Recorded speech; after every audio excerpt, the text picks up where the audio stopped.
বাংলাদেশের সেনানায়ক, সিনেমা সেনার নায়ক এবং সংস্কৃতি জগতের হিরো, রাজা রাজা ডায়মন্ড সালমাজার বিচার যদি না হয় সমস্ত সাংবাদিক হেরে যাবে, সমস্ত নায়ক নায়িকা হেরে যাবে, সমস্ত মডেল হেরে যাবে, সমস্ত প্রশাসন হেরে যাবে, সমস্ত পুলিশ বাহিনী হেরে যাবে, সেনাবাহিনী হেরে যাবে, অনেক কিছু হেরে যাবে।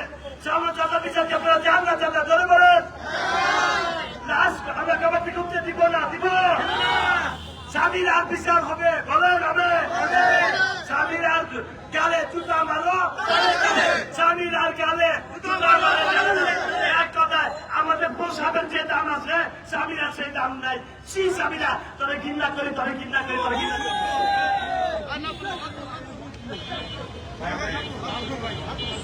এই পর্যায়ে বক্তব্য রাখছেন নাজমুল ভাই। এখানে আছেন ভাইয়া।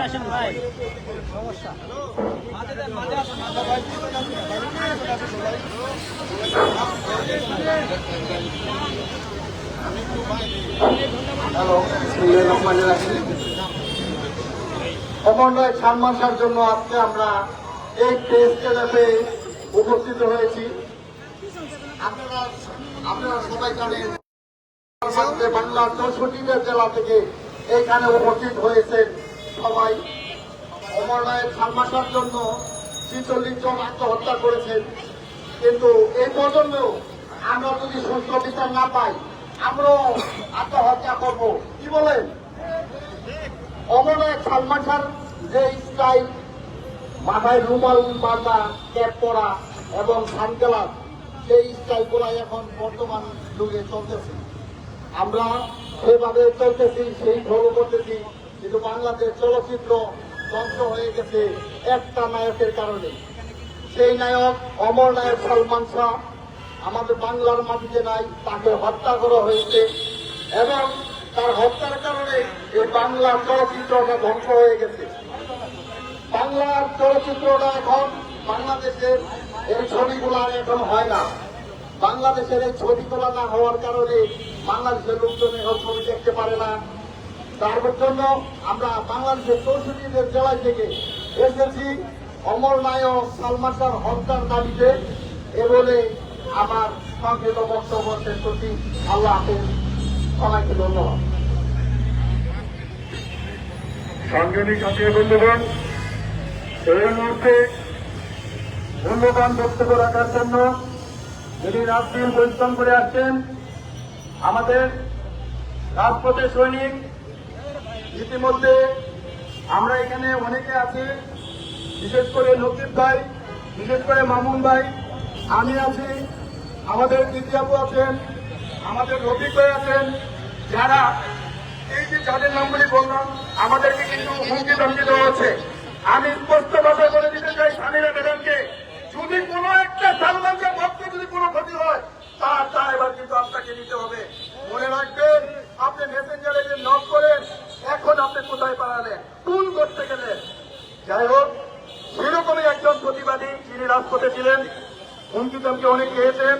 আমরা এই মুহূর্তে মূল্যবান বক্তব্য রাখার জন্য অনুরোধ করছি মামুন ভাইকে।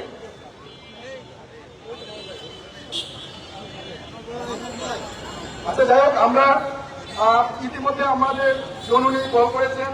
আমরা সরাসরি এখন আমাদের শ্রদ্ধেয় সালমান শাহ জননী, যিনি 30 বছর যাবৎ লড়ে আসছেন, খটখট করে আসছেন কাজ করায়, এখন আমরা উনার সাথে কথা বলবো।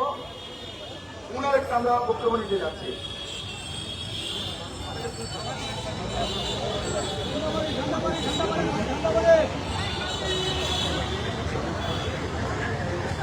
ভাই মাইক্রোফোনটা ধরেন।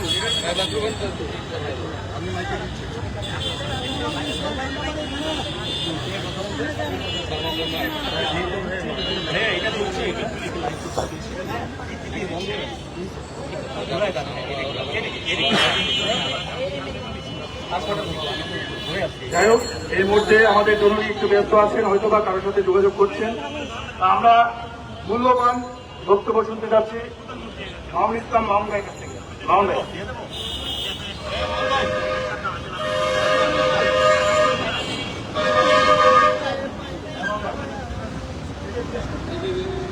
এই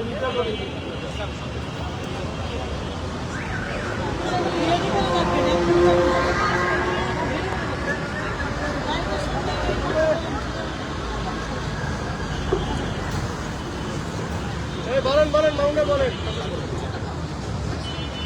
আজকে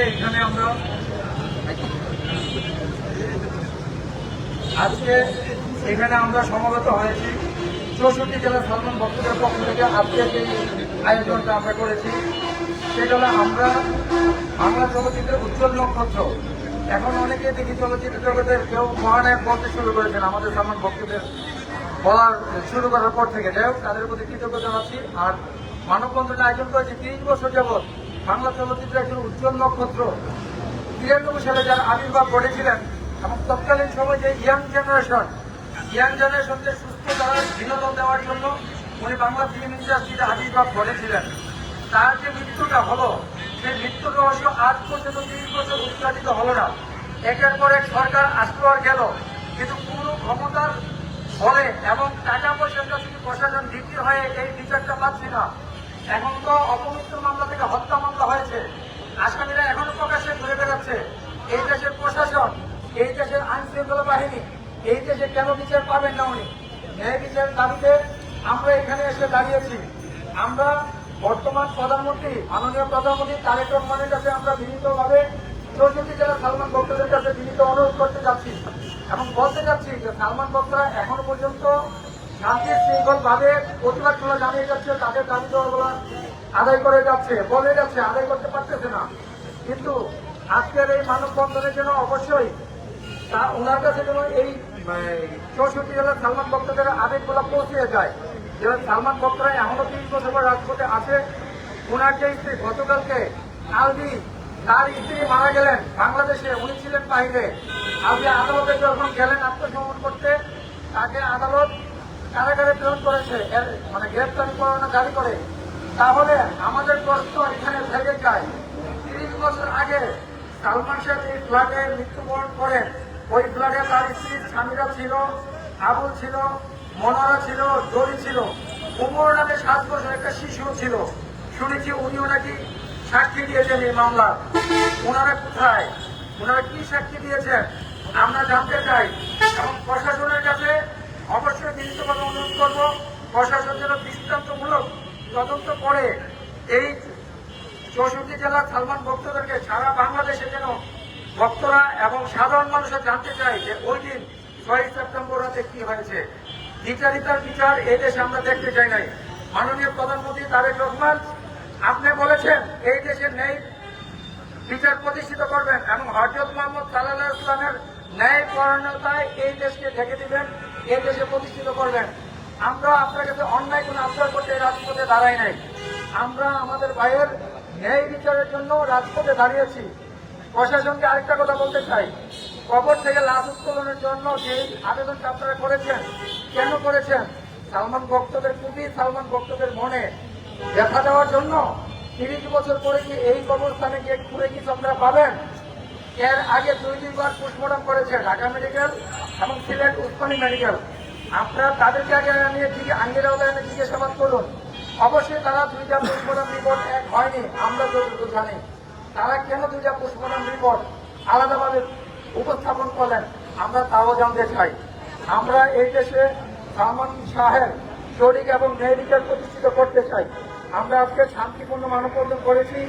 যদি আমাদের দাবি দেওয়াগুলো না মেনে নেয় সরকার এবং রাষ্ট্র এবং প্রশাসন, তাহলে আমরা শান্তিপূর্ণ বাদে বিক্ষোভ কর্মসূচির মতো আন্দোলন করব এবং 64 জেলা থেকে ঢাকায় সমবেত করার জন্য সালমান ভক্তদেরকে আমরা উদ্বুদ্ধ করব। তখন কিন্তু ঢাকা শহর একটা বিশৃঙ্খল সৃষ্টি হবে, রাস্তাঘাট বন্ধ হয়ে যাবে।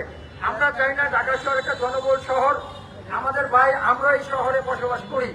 অবশ্যই আমরা চাই না যে এই শহরের মানুষগুলোকে কষ্ট দেই। আমরা যদি আজকে 1000 মানুষে এসে এই পল্টনে দাঁড়াইতাম বিক্ষোভ কর্মসূচি নিয়ে, রাস্তা বন্ধ হয়ে যেত, মানুষ কষ্ট করত। আমরা সে কষ্ট দিতে চাই না, কারণ আমরাও কষ্ট করেছি, জেলে পড়ে থাকতাম। ওই দৃষ্টিকোণ থেকে আমরা বলবো যে আমাদের দাবি দেওয়া যেন ওনারা বুঝেন এবং নিবিড়ভাবে পর্যবেক্ষণ করেন। 30 বছর পরে কেন হত্যা মামলা হলো, একজন বিচারক যখন রায়টা দিয়েছেন সেই 96 সাল থেকে যতগুলো ইনভেস্টিগেশন ছিল সবার এই মানে রায়গুলো পরে দেখে শুনে সেই বিচারক হত্যা মামলা যদি করার জন্য